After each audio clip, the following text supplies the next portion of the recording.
بسم اللہ الرحمن الرحیم۔ محترم سامعین کرام اور ناظرین حضرات، ہم سب جانتے ہیں کہ پوری دنیا میں امام اعظم ابو حنیفہ رحمۃ اللہ علیہ کے فقہ میں یعنی مسائل میں ان کی تقلید کی جاتی ہے، اور آپ حضرات ان کے بارے میں بہت سارے فضائل اور بشارتیں اور بہت سارے وہ مسئلے مسائل میں امام اعظم ابو حنیفہ رحمۃ اللہ علیہ کو سنا ہوگا۔ تو انہی سلسلوں میں خود امام اعظم ابو حنیفہ رحمۃ اللہ علیہ فرماتے ہیں کہ میری زندگی 3 عورتوں کی وجہ سے وہ تبدیل ہو گئی۔ وہ مختصر 3 عورتوں کا جو قصہ ہے وہ بیان کر دیتا ہوں۔ کہتے ہیں کہ امام اعظم ابو حنیفہ رحمۃ اللہ علیہ فرماتے ہیں کہ ایک عورت نے مجھے بڑا دھوکہ دیا، اور ایک عورت نے مجھے زاہد بنا دیا، اور ایک عورت نے مجھے فقیہ بنا دیا۔ یہ تینوں عورتوں کے مختصر واقعہ ہے۔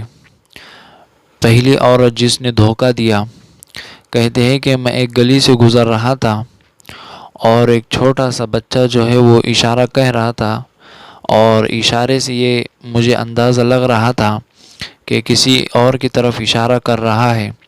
تو میں نے اس کے اشارے کی طرف دیکھا تو ایک بوڑھی عورت کھڑی ہوئی ہے، اور نیچے وہ بڑا سامان ہے۔ میں نے اپنے فہم اور اپنے خیال سے یہ سمجھا کہ شاید یہ بچہ کہہ رہا ہے کہ یہ سامان اٹھا کر بوڑھی اماں کے سر پر رکھ دو۔ تو جیسے میں نے اس سامان کو اٹھایا تو اس عورت نے کہا کہ اللہ کے بندے یہ چیز محفوظ کر لے، یعنی اپنے پاس رکھ لے، جب اس کا مالک وہ مل جائے گا اس کے حوالے کر دینا۔ یعنی یہ چیز وہ گری ہوئی تھی، جو بہت زیادہ قیمت کی تھی، اور مسائل میں یعنی ایک مسئلہ ہے کہ چیز اگر 10 درہم سے زیادہ ہو تو اس کے مالک تک پہنچانا اس انسان کے لیے ضروری ہو جاتا ہے۔ تو کہتے ہیں کہ اللہ کے بندی نے مجھے بہت بڑا دھوکہ دیا۔ تو یہ وہ عورت تھی جو امام اعظم ابو حنیفہ کو دھوکہ دی۔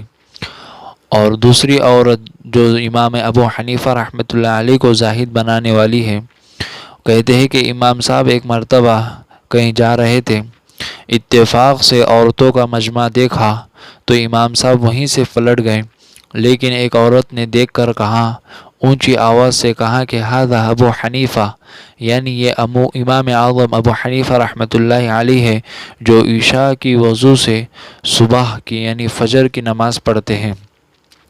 تو جب زور سے کہا تو امام اعظم ابو حنیفہ نے سن لیا، تو اس وقت سے یہ طے کر لیا کہ جب عورتوں میں اور لوگوں کا یہ ذہن ہے کہ میں اس طرح عابد ہوں، تو امام صاحب فرماتے ہیں کہ میں نے اس وقت سے طے کر لیا کہ میں اب اس طرح کروں گا۔ تو کہتے ہیں کہ پوری زندگی میری اس حالت میں گزری کہ میں عشاء کی وضو سے صبح کی یعنی فجر کی نماز پڑھتا۔ اور تیسری عورت کہتی ہے کہ امام اعظم ابو حنیفہ نے مجھے فقیہ بنا دیا۔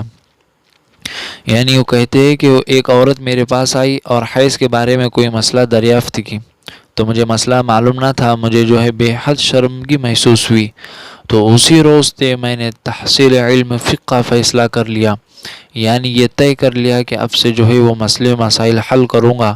تو اللہ کے فضل سے امام اعظم ابو حنیفہ رحمۃ اللہ علیہ اتنے بڑے فقیہ اور اتنے بڑے وہ امام بن گئے کہ پوری دنیا میں اکثر لوگ وہ امام اعظم ابو حنیفہ رحمۃ اللہ علیہ کی اتباع کرتے ہیں۔ تو یہ 3 عورتیں تھیں جو امام اعظم ابو حنیفہ کو وہ زاہد بنا دیا، کسی نے عابد بنا دیا، اور کسی نے وہ فقیہ بنا دیا۔ اللہ تبارک و تعالی ہم سب کو اس طرح وہ سن کر اور واقعات سے وہ نصیحت لے کر عمل کرنے کی توفیق عطا فرمائے۔ آمین یا رب العالمین۔